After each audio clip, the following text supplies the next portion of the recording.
আমি সচরাচর এই চ্যানেলে ন্যাশনাল পলিটিক্স বা ন্যাশনাল ইস্যু নিয়ে ভিডিও করি না এবং ফোকাসটা জিও পলিটিক্সে রাখতে চাই, কিন্তু কিছু কিছু খবর আমায় বাধ্য করে। এই যেমন জানা গেছে যে আমাদের শক্তিমান গরিবের অমিতাভ বচ্চন, মহাভারতের ভীষ্ম, মুকেশ খান্না অফকোর্স, তিনি বলেছেন যে জনগণ মন এই যে অ্যানথেম, এইটাকে পাল্টে ফেলা উচিত এবং পাল্টে ফেলে বন্দে মাতরম করে ফেলা উচিত।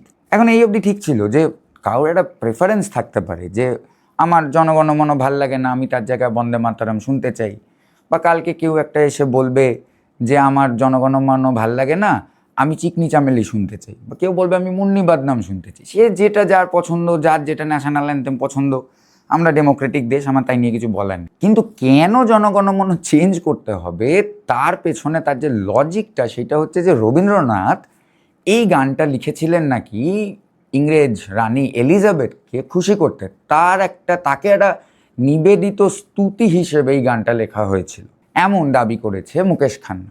এখন আমি এখানেই ভিডিওতে বলে দিই যে আমি এই ভিডিওটা বানাচ্ছি না বা আমি এতে কোনো রকম সময় ব্যয় করব না রবীন্দ্রনাথকে ডিফেন্ড করতে মুকেশ খান্নার থেকে। সে ক্ষমতা আমার নেই, এবং রবীন্দ্রনাথ একটা মহাসাগর, তার মধ্যে মুকেশ খান্নাদের মতো এইসব চুনোপুটিদের ডিফেন্ড করে আমি না আমার নিজের সময় নষ্ট করব, না আপনার মূল্যবান সময় নষ্ট করব।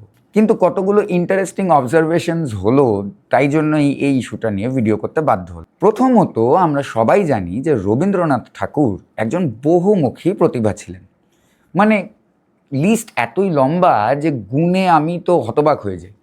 মানে রবীন্দ্রনাথ ঠাকুর গল্প লিখেছেন, গল্পকার, কবি, সমাজসেবক, এক অর্থে ফ্রিডম ফাইটার, তিনি স্কুল বানিয়েছেন, তিনি একজন শিক্ষক, শেষ জীবনে তিনি আঁকা শুরু করেছিলেন, তিনি একজন চিত্রকর, গান লিখেছেন, লিরিসিস্ট, কম্পোজার, সুরকার।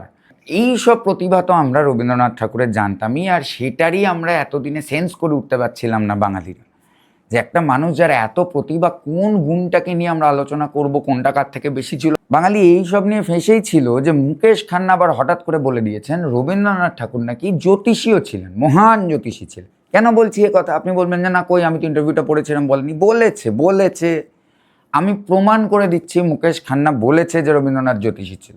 তার কারণ জনগণ মন অধিনায়ক জয় হে, এটা একটা বড় কবিতার প্রথম ভাগ। এই ভারত ভাগ্য বিধাতা, যেটার অরিজিনাল যে পোয়েমটা, যার থেকে এই স্ট্যান্ডাটা নেওয়া হয়েছে আমাদের ন্যাশনাল অ্যান্থেম হিসেবে, আসল ভারত ভাগ্য বিধাতাটা কিন্তু অনেক বড়, এবং সেটা অবভিয়াসলি মুকেশ খান্নার মতো লোকজন পড়েছে, এরম আশা আমি করি না।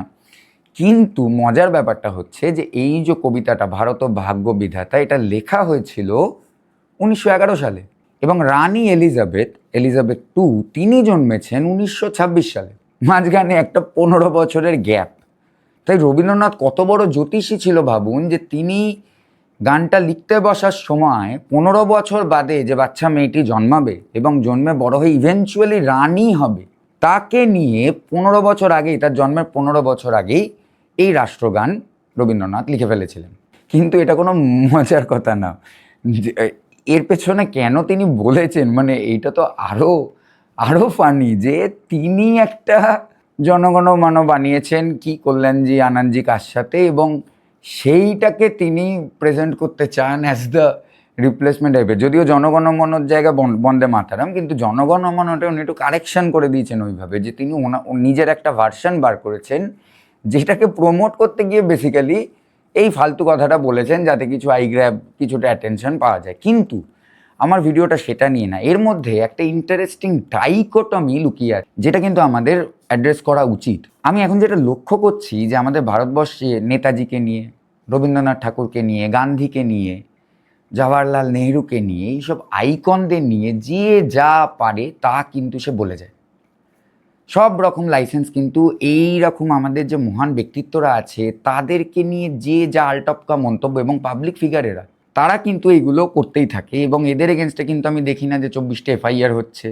আমি তো এদের বিরুদ্ধে দেখি না যে আমি এই সব গ্যাংয়ের, আমি গদি মিডিয়ার কোনো নাম দেবো না, টুকরে টুকরে গ্যাং, বাট কোনো তো একটা গ্যাং আছে যারা সঠিকভাবে একটা ভারতীয় হিসেবে খুব আহত হয় যখন সে শোনে যে ভারত তেরে টুকরে টুকরে হোঙ্গে, এইরকম একটা স্লোগান যখন শোনে তার যে রক্ত গরম হয়ে যায়, যেমন আমারও রক্ত গরম হয়ে যায়। এবং ঠিক যে আমাদের দেশে ফ্রিডম অফ স্পিচ আছে মানে তার কিছু রেস্ট্রিকশনসও আছে। Freedom of speech is not absolute, যে যা ইচ্ছা, যাকে নিয়ে ইচ্ছা, যেমন ইচ্ছা তা কিন্তু বলতে পারে না। কিন্তু এই যে একটা গ্যাং যারা এই যখন অ্যান্টি ইন্ডিয়া যে স্লোগান যখন আমরা জেএনইউ থেকে আসে, তখন যে এত তারা দেশভক্তি নিয়ে ঝাঁপিয়ে পড়েন সেই কজগুলোতে, যে কী করে এটা বললে, এবং ঠিকভাবেই ঝাঁপিয়ে পড়েন, কোনো আপত্তি নেই। কোনো রকম দেশের বিরুদ্ধে কথা বলা এটা কিন্তু আমাদের ফ্রি স্পিচ অ্যালাউ করে না। এখানে এ আহত হয়ে যান ইমোশনালি, ওখানে ও ধার্মিকভাবে আহত হয়ে যান। কিন্তু দেশের এইসব আইকনকে নিয়ে যখন এইসব পাবলিক ফিগাররা কথা বলে, কোন দিন অনন্ত মহারাজ, কোন দিন মুকেশ খান্না, কোন দিন কেউ বলবে যে আমাদের ইন্ডিয়ান ফ্ল্যাগটার ওই নিচের সবুজ পাটটা পছন্দ না, কারণ ওইটা তো পাকিস্তানের কালার। মানে এই যে যা ইচ্ছা কথা, এগুলো কি ফ্রিডম অফ স্পিচের আওতায় পড়ে? এর ওপর কি কোনো রেস্ট্রিকশন আছে? রেস্ট্রিকশন ছাড়ুন, কটা এফআইআর হয়েছে মুকেশ খান্নার নামে এখনো অব্দি? এটা যদি অন্য কেউ করতো, জেএনইউ কেউ করতো, 28টা স্টেটে 38টা এফআইআর হয়ে যেত এতক্ষণে। বা এই যে সব লোকজন বলে বেড়ায়, এদের বিরুদ্ধে কজনের সেন্টিমেন্টে ঘা লেগে কটা বাঙালি গিয়ে এফআইআর করছে, যা রবীন্দ্রনাথকে কি করে বলল? তার মানে এটাও একটা গ্যাং যারা কিন্তু সিলেক্টিভ দেশভক্তিতে। এইটা কিন্তু একটা ন্যাক্কারজনক অ্যাটিটিউড। এবং এমন অনেক লোকজন যারা স্বাধীনতার জন্য জেল খেটেছে, তাদেরকেই স্ক্যাম করে জেল খাটা নেতা মন্ত্রী, যাদের এই নেতা মন্ত্রী কোনো একটা রাজ্যসভায় যাওয়ার ইচ্ছে, এইসব মুকেশ খান্নার মতো লোকজন তাদের নামে যা ইচ্ছা তাই বলবে, আর এটা ফ্রিডম অফ স্পিচের আওতায় পড়বে? যে সত্যি দেশভক্ত সে যখন ওমর খালিদের কথাতেও তার রক্ত যতটা গরম হবে, এইটা শুনেও তার রক্ত ততটাই গরম হওয়া উচিত। এবং যাদের সেই রক্ত গরম হচ্ছে না, আমি কোনো নাম দেব না, নিজেরা নিজেদের একটা নাম দিয়ে দিই। It is high time that we get objective. যেখানে গভর্নমেন্টের ভালো, যেমন আমি আগে ভিডিও করেও বারবার বলেছি যে আমাদের যেখানে ভালো হয়েছে, লেটেস্ট ধরা যাক একটা এক্সাম্পলের জন্য, আমাদের যে ডিফেন্স টেকনোলজি এক্সপোর্ট অনস্বীকার্য। এই গভর্নমেন্টের সময় এই নিয়ে যা কাজ হয়েছে অনস্বীকার্য। ভারতকে এত বড় যে একটা অ্যাচিভমেন্ট এই সরকার এনে দিয়েছে, এবং যেটার ফিউচার ইমপ্লিকেশনস আমরা আরও দিনে দিনে বুঝতে পারবো অনবদ্য, এর জন্য ভারত কৃতজ্ঞ থাকবে।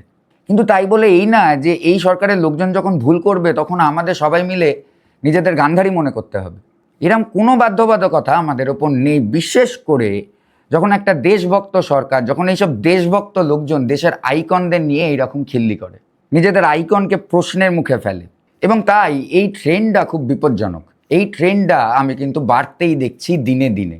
গান্ধী নেহেরু দুজন পলিটিক্যাল ফিগার, সুভাষচন্দ্র বোস একজন পলিটিক্যাল ফিগারকে নিয়ে যেটা শুরু হয়েছিল, সেইটা কিন্তু আজকে রবীন্দ্রনাথ অব্দি এসে পৌঁছেছে। এবং এইটাকে যদি অ্যাড্রেস করা না হয়, ওই যেমন বললাম যে কাল কেউ বলবে যে আমাদের পতাকার নিচের রংটা আমার পছন্দ না, ওটা তো পাকিস্তানের রং, পাল্টে দেওয়া হোক। তাই যেখানে ঠিক সেখানে সাপোর্ট করা দরকার, আর যেখানে ভুল সেখানে কিন্তু আমাদের এটা পরিষ্কার করে দেওয়া দরকার যে এই দেশে এইসব জিনিস চলবে না। It is unlawful. Freedom of speech এইরকম কথা গ্যারেন্টি করে না। আপনার মতামত মুকেশ খান্নার উক্তি নিয়ে, অ্যাকচুয়ালি না, মুকেশ খান্নার উক্তি নিয়ে আমি জানি আপনারও কোনো মতামত থাকবে না, এটা এত অবভিয়াস, বাট এই ডিস্টার্বিং ট্রেন্ডটা নিয়ে, এই যে নিজেদের আইকনদের গালাগাল করা, এই ট্রেন্ডটা নিয়ে পাবলিকলি গালাগাল করা, সেটা সারা দেশে একটা ডিবেটের টপিক হয়ে যাওয়া, এই সাম্প্রতিক ট্রেন্ডটা নিয়ে আপনার মতামত আমাকে কমেন্টে লিখে জানান। সঙ্গে থাকার জন্য ধন্যবাদ। আমি আবার কাল হাজির হব জিও পলিটিক্সের, হোপফুলি ন্যাশনাল পলিটিক্স কভার করতে হবে না, তাই জিও পলিটিক্সের নতুন কোনো ভিডিও নিয়ে। নমস্কার।